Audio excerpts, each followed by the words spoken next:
انا انزلناہ فی لیلۃ مبارکہ، ہم نے اس کو نازل کیا ہے ایک مبارک شب میں، چونکہ 21ویں تاریخ ہے، یہ 21ویں شب شروع ہو چکی ہے، تو یہ بھی سمجھ لیجئے کہ یہ عشرہ جسے کہ حضور نے کہا ہے کہ آخری عشرہ جو ہے عتق من النار، آگ سے چھٹکارا پانے کا ہے۔ جس نے یہ عشرہ پایا زندگی میں اور پھر بھی اس کی اصل قدر نہ کی اور آگ سے چھٹکارا نہ پایا تو بڑا ہی بد نصیب ہوا۔ تو اسی میں لیلۃ القدر ہے، اور لیلۃ القدر پر ایک مکمل صورت ہے آخری پارے میں، انا انزلناہ فی لیلۃ القدر۔ لیکن قرآن مجید میں اہم مضامین چونکہ کم از کم 2 مرتبہ آتے ہیں، وہی مضمون یہاں بھی ہے۔ لیلہ مبارکہ اور لیلۃ القدر ایک ہی شے ہے، ایک ہی رات کا نام ہے۔ انا انزلناہ فی لیلۃ المبارکۃ، ہم نے اس کو نازل کیا ایک بڑی مبارک شب میں۔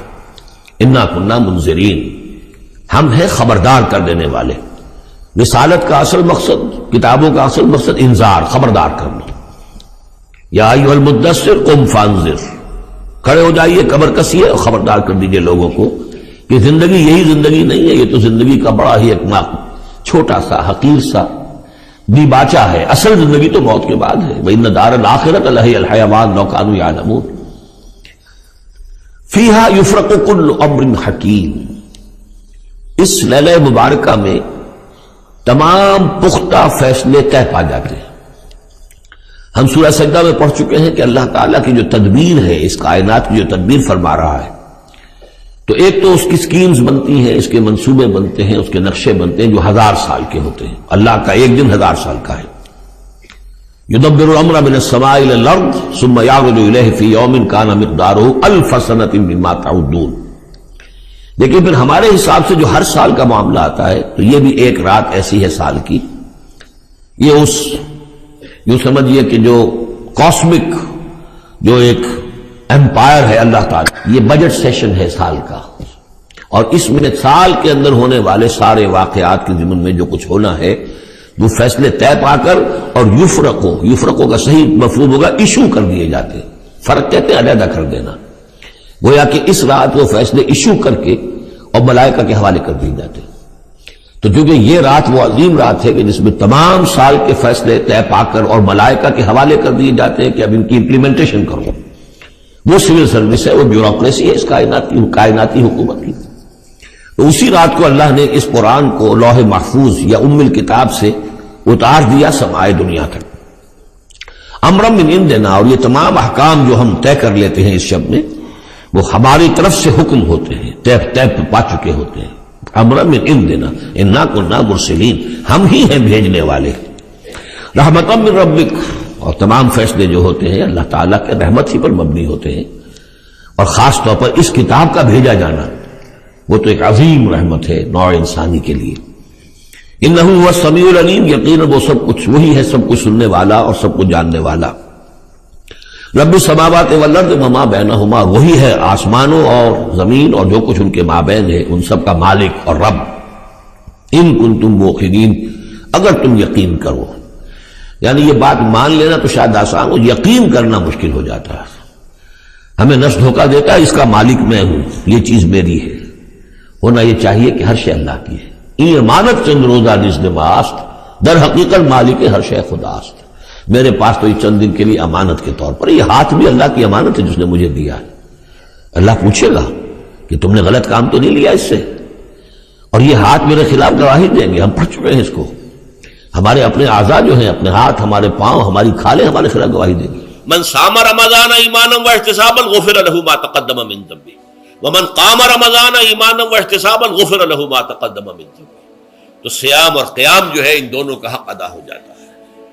تو یہ ہے شہر رمضان الذی انزل فیہ القرآن ھدی للناس وبینات من الھدی والفرقان فمن شہد منکم الشہر فلیصم ومن کان مریضا او علی سفر فعدۃ من ایام اخر یرید اللہ بکم اليسر ولا یرید بکم العسر وَلِتُكْمِلُوا الْعِدَّةَ وَلِتُكَبِّرُوا اللَّهَ عَلَى مَا هَدَاكُمْ وَلَعَلَّكُمْ تَشْكُرُونَ۔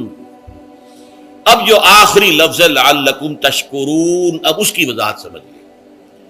اور رمضان کے یہ 2 پروگرام جب پیرلل ہو جائیں گے، جب دونوں کی پابندی کی جائے گی، تو اس کا حاصل کیا ہے؟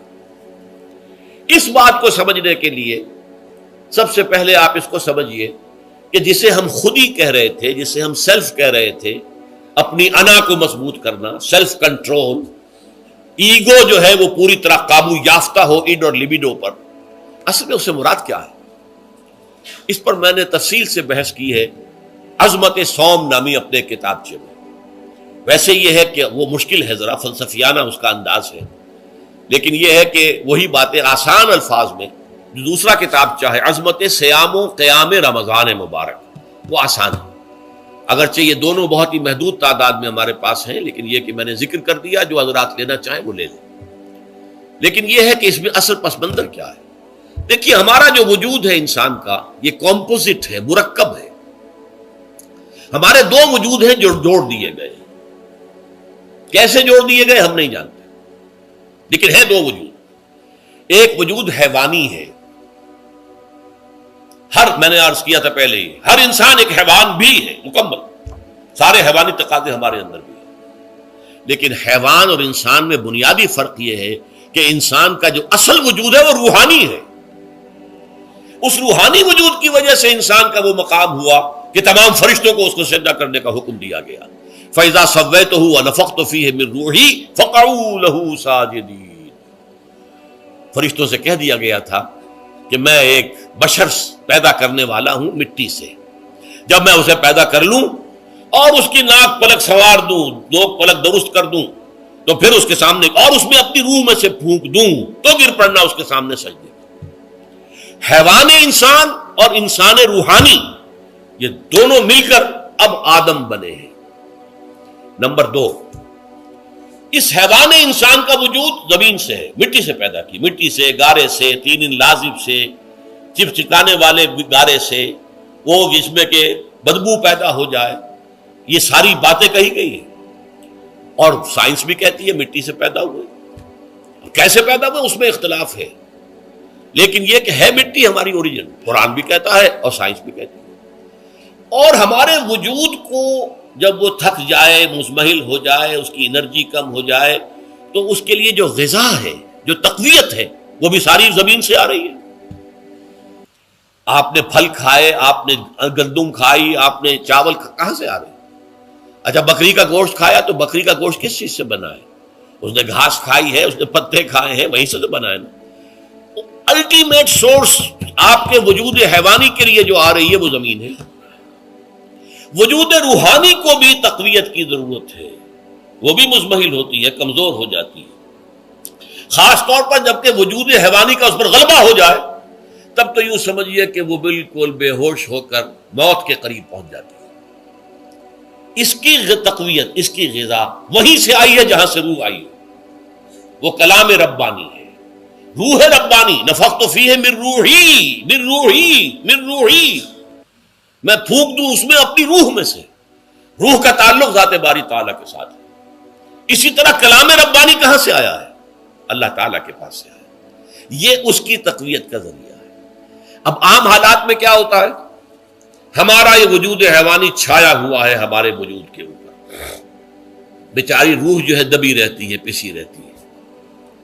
اگر خدا نے خواستہ ہم گناہ گار بھی ہیں، گناہ پر گناہ کا ارتکاب کر رہے ہیں، تو وہ روح جو ہے وہ قلب کے آئینے شیشے کے اندر ہے۔ فیہا مصباح، المصباح فی زجاجہ، الزجاجہ تو کانہا کوکب دری، قلب جو ہے ایک شیشے کے مانند ہے جس کے اندر روح کا چراغ جل رہا ہے۔ اب اگر یہ اوپر جو شیشہ ہے اس پر دھواں آ گیا، لالٹین کی چمنی پر دھواں آ گیا، تو اب روشنی باہر تو نہیں آئے گی۔ اگر انسان گناہ کرتا ہے تو قلب پر رین، زنگ آ جاتا ہے، یا حضور نے فرمایا ایک داغ لگ جاتا ہے، اور گناہ کرتا ہے اور داغ لگتا ہے، اور گناہ کرتا ہے اور داغ، یہاں تک کہ بالآخر پورا قلب سیاہ ہو جاتا ہے۔ اب وہ روح اندر بند ہو گئی، وہ دفن ہو گئی۔ اس کے لیے اب ضروری ہے کہ اب ایک پروگرام ایسا دیا جائے جو ریورس ہو جائے۔ دن میں روزہ رکھواؤ تاکہ وہ جو اینیمل انسٹنکٹس ہے وہ دبے، تو جب یہ وزن جو ہے اس کے اوپر کم ہوگا تو کچھ سائی آف ریلیف اسے ملے گی۔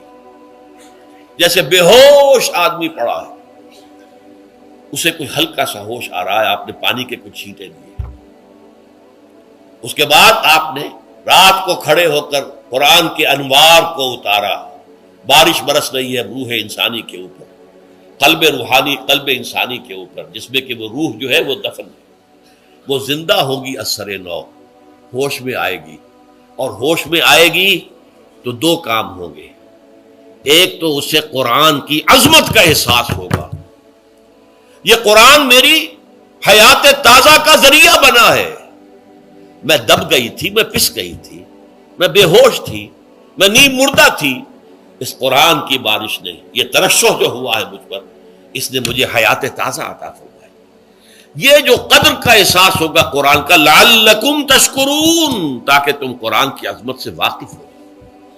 ایک انسان بھوک کی وجہ سے اس کا شوگر لیول اتنا گر گیا کہ بے ہوش پڑا ہوا، اب ظاہر بات ہے کہ آپ اسے کچھ پانی کے چھینٹے دیں گے تو کچھ ہوش میں آئے گا، پھر غذا دیں گے تو اب وہ پوری توانائی پر آئے گا، تو معلوم ہوگا اسے اس غذا کی کیا قدر و قیمت ہے۔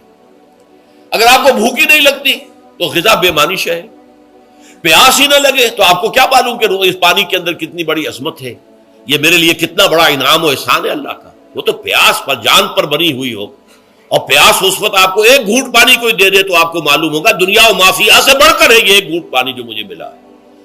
اسی طرح جب روح دبی ہوئی تھی حیوانی وجود کے بوجھ تلے، جبکہ وہ نیم خابیدہ یا نیم بے ہوش یا بالکل بے ہوش تھی، وہ دن میں تو روزہ رکھ کر اس پر سے حیوانی وجود کا وزن کم کیا گیا، اسے ایک ریلیف ملی، رات کو قرآن مجید کے انوار و برکات اس میں جذب کیے گئے تو اس کو پوری توانائی حاصل ہوئی۔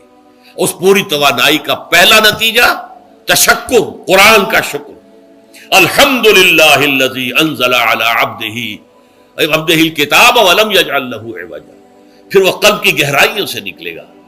سارا شکر اس اللہ کے لیے جس نے اپنے بندے پر صلی اللہ علیہ وسلم کتاب نازل کی اور اس میں کوئی کجی نہیں رکھی، کسی طرح کی ایش پیچ نہیں۔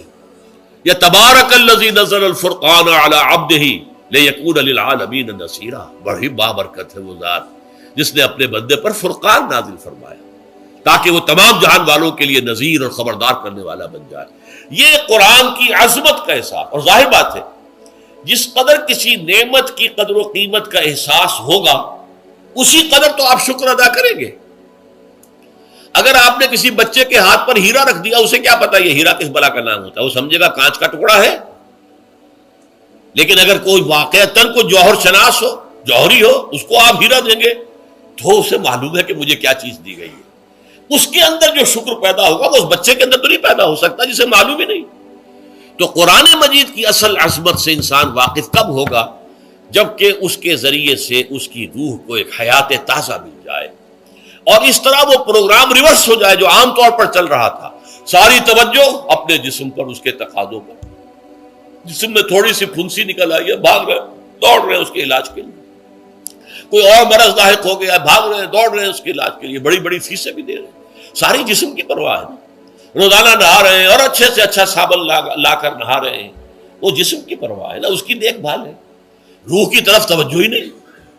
یہ ہے وہ بات جو کہی گئی ہے سورہ حشر میں، اور جسے علامہ اقبال نے پھر اپنے فلسفہ خودی کی اساس اور سورس قرار دیا ہے۔ وَلَا تَكُونُوا كَالَّذِينَ نَسُوا اللَّهَ فَأَنسَاهُمْ أَنفُسَهُمْ أُولَٰئِكَ هُمُ الْفَاسِقُونَ۔ دیکھو اے مسلمانوں، ان لوگوں کے مانند نہ ہو جانا جنہوں نے اللہ کو بھلا دیا تو اللہ نے انہیں اپنے آپ سے غافل کر دیا، اور یہی لوگ فاسق و فاجر ہیں۔ یہ سوال پیدا ہوتا ہے کہ انسان اپنے آپ سے کہاں غافل ہوتا ہے؟ کیا اپنے وجود حیوانی سے غافل ہوتا ہے؟ کیا بھوک لگتی ہے تو وہ ادھر ادھر منہ نہیں مارتا، غذا کو حاصل کرنے کے لیے کوشش نہیں کرتا؟ پیاس لگتی ہے تو کیا پانی یا کوئی اور مشروب تلاش نہیں کرتا؟ کوئی بیماری لاحق ہوتی ہے تو کیا اس کے علاج کی طرف توجہ نہیں کرتا؟ اسے آرام کی حاجت ہوتی ہے تو آرام نہیں لیتا؟ اپنے اس وجود سے تو غافل نہیں۔ کون سے وجود سے غافل ہوا ہے؟ وہ روحانی وجود سے غافل ہے۔ بھول گیا کہ میرے اندر روحانی وجود بھی ہے اور اس کا تعلق ذات باری تعالیٰ کے ساتھ ہے۔ اس نے سمجھا کہ میں بس حیوان ہوں، نرا حیوان ہوں، اپنے اس وجود کی اصل حقیقت ہی سے بے خبر، غافل۔ چنانچہ آج کے دور کا سب سے بڑا المیہ کیا ہے؟ ڈاروین کے نظریے کے جو اثرات پیدا ہوئے ہماری معاشرت پر، ہماری سوچ پر، ہمارے فکر پر، ہمارے فلسفے پر، ہماری سوشولوجی پر، وہ کیا ہے کہ ہم بھی نرے حیوان ہیں۔ اللہ اللہ خیر سلام۔ یہ سب سے بڑی محرومی ہے اس دور کی کہ انسان اپنے اصل شرف سے خود ہی مستعفی ہو گیا۔ ہمارا کوئی وجود ہے ہی نہیں روحانی وغیرہ، روح کسے کہتے ہیں ہم نہیں جانتے، بس یہ جسم ہے. ہم اللہ کو نہیں جانتے کون ہے کون نہیں ہے. ہوگا، ہم تو اس کائنات کو جانتے ہیں. ہم روح سے واقف نہیں، ہم تو اپنے جسم کو واقف. آخرت سے ہمیں کچھ پتہ نہیں، شاید ہو شاید نہ ہو، کچھ پتہ نہیں، لیکن یہ زندگی تو ہے، اسے ہم جانتے ہیں. یہ ہے آج کے انسان کا سب سے بڑا المیہ، اور یہ ہے ماس اسکیل کے اوپر ارتداد، ذہنی طور پر مرتد ہو چکے ہیں. انسانوں کی عظیم اکثریت مرتد ہو چکی ہے. یہ ہے در حقیقت کہ روزہ جو ہے اس پروگرام کو آ کر ریورس کرتا ہے. دن میں کھانے پینے، جنسی تقاضے پر پابندی، وہ وجود حیوانی کا وزن کچھ کم ہے. روح جو دبی ہوئی تھی